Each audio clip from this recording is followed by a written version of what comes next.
जी नमस्कार। जनता की बात में आपका स्वागत है। मैं हूं डॉक्टर संतोष मानव। देश में फिर हंगामा है। हंगामा इस बात का है, इस बात को लेकर है कि जीडीपी में 24% गिरावट है साल की पहली तिमाही में, यानी अप्रैल मई जून। फर्स्ट क्वार्टर में 24% जीडीपी गिर गया है। अब ये जीडीपी क्या है, ये गिरता क्यों है, यह भी बताऊंगा मैं आपको। और इस जीडीपी को लेकर नरेंद्र मोदी पर क्या प्रभाव पड़ने वाला है, क्या असर होने वाला है, यह भी बताऊंगा। लेकिन पहले समझिए कि ये जीडीपी क्या है। जीडीपी का मतलब होता है ग्रॉस डोमेस्टिक प्रोडक्ट, और अगर हिंदी में कहें तो होता है सकल घरेलू उत्पाद। सकल घरेलू उत्पाद यह शब्द 1935 में पहली बार अमेरिका में आया और भारत पहुंचते पहुंचते बहुत साल लग गए। यहाँ आया 1996 में।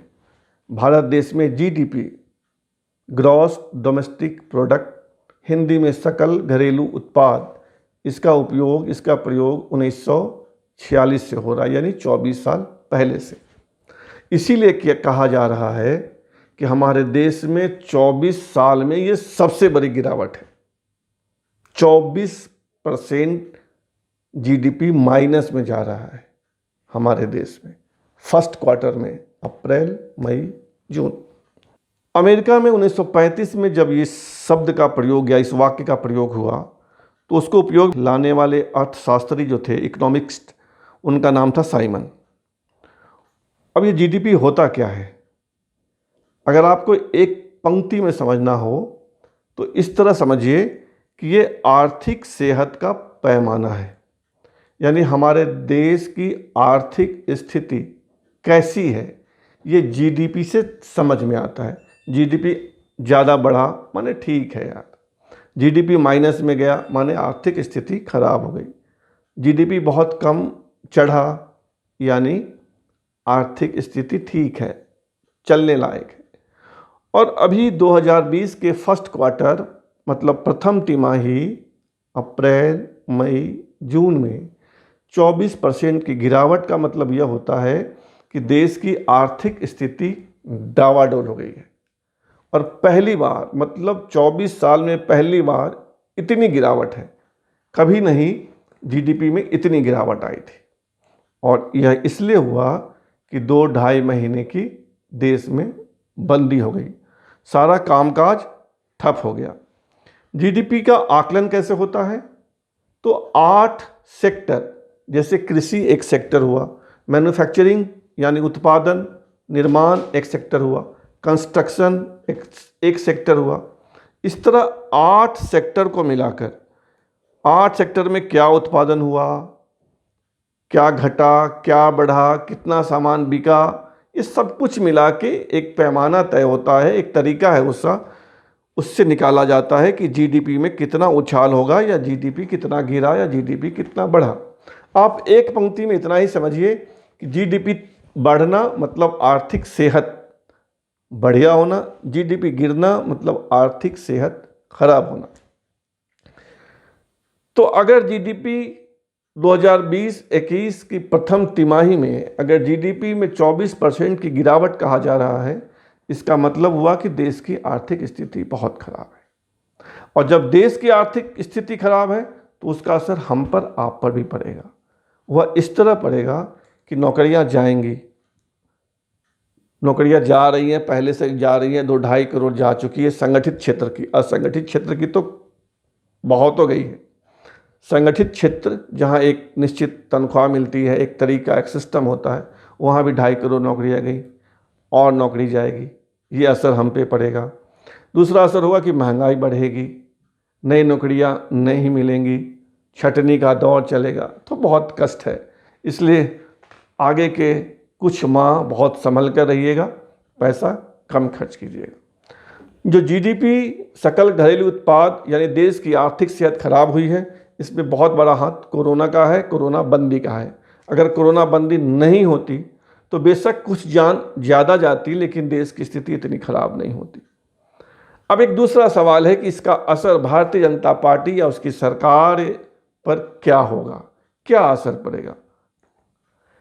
अभी एक असर तो दिखा था, जब रविवार को प्रधानमंत्री ने मन की बात की तो डिसलाइक बहुत मिले यूट्यूब चैनलों पे, भारतीय जनता पार्टी के चैनल पर, PIB यानी प्रेस इंफॉर्मेशन ब्यूरो के चैनल पर, PMO India prime minister office Bharat इसके चैनल पे अगर 10,000 लाइक्स हैं तो लाखों डिसलाइक्स।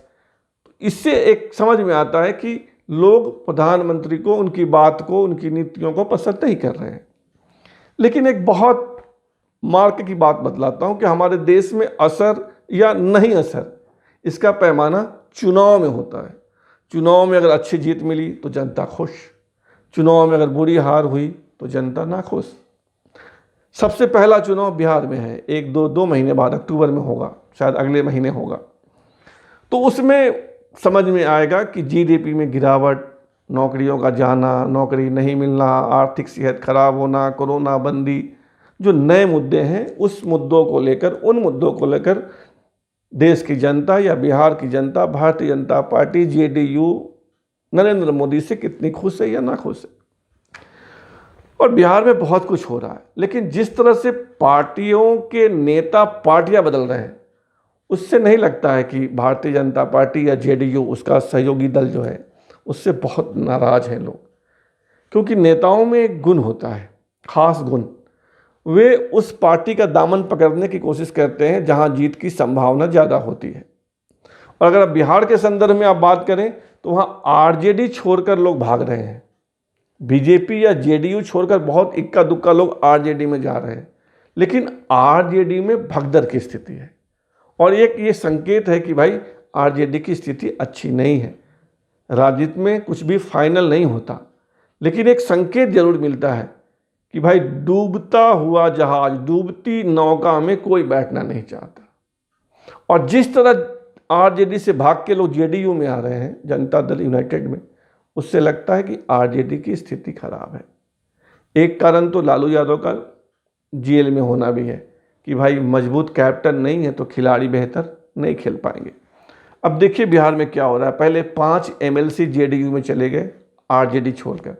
RJD के पास 8 MLC थे, 8 में 5 MLC JDU में चले गए।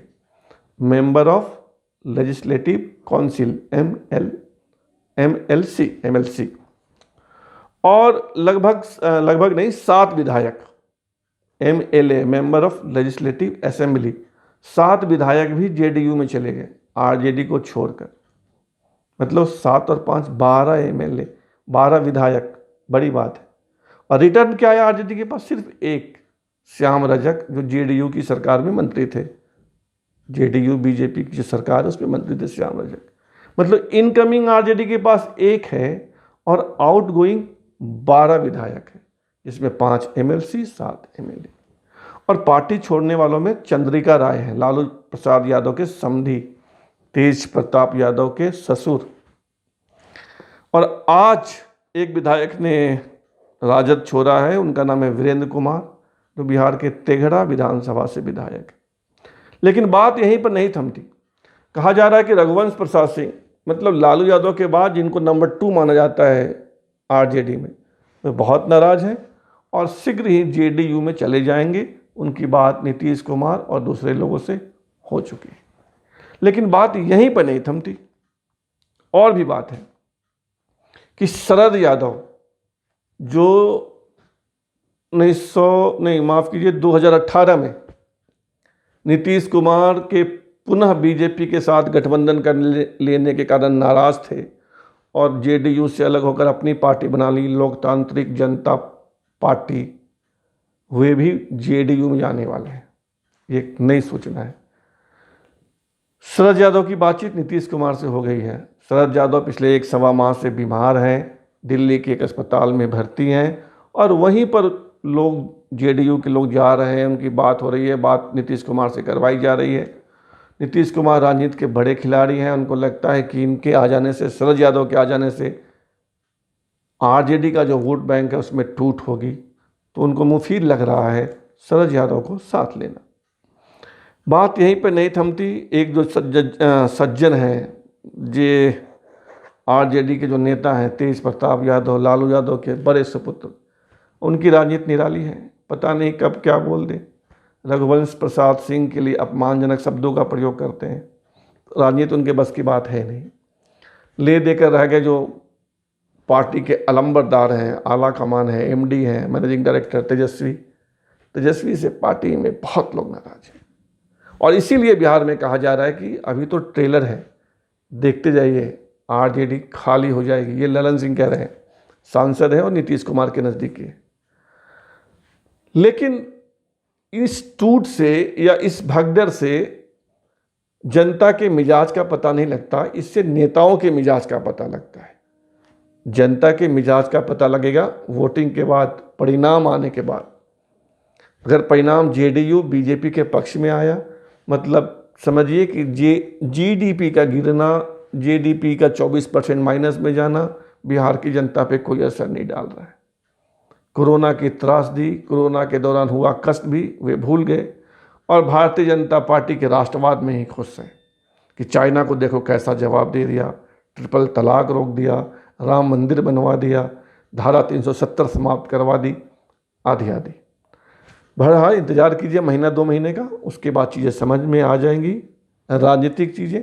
अभी तो यही है कि कष्ट बढ़ेगा, बेरोजगारी बढ़ेगी, नई नौकरी मिलेगी नहीं और महंगाई 20 से 25-30% तक बढ़ने वाली है। चावल, दाल, आटा, तेल सबके दाम बढ़ने वाले हैं। अगले कुछ महीने कष्ट के होंगे, इसलिए सावधान रहिए, संभल कर चलिए, पैसा कम खर्च कीजिए, इसी में सबकी भलाई है। जनता की बात में इतना ही।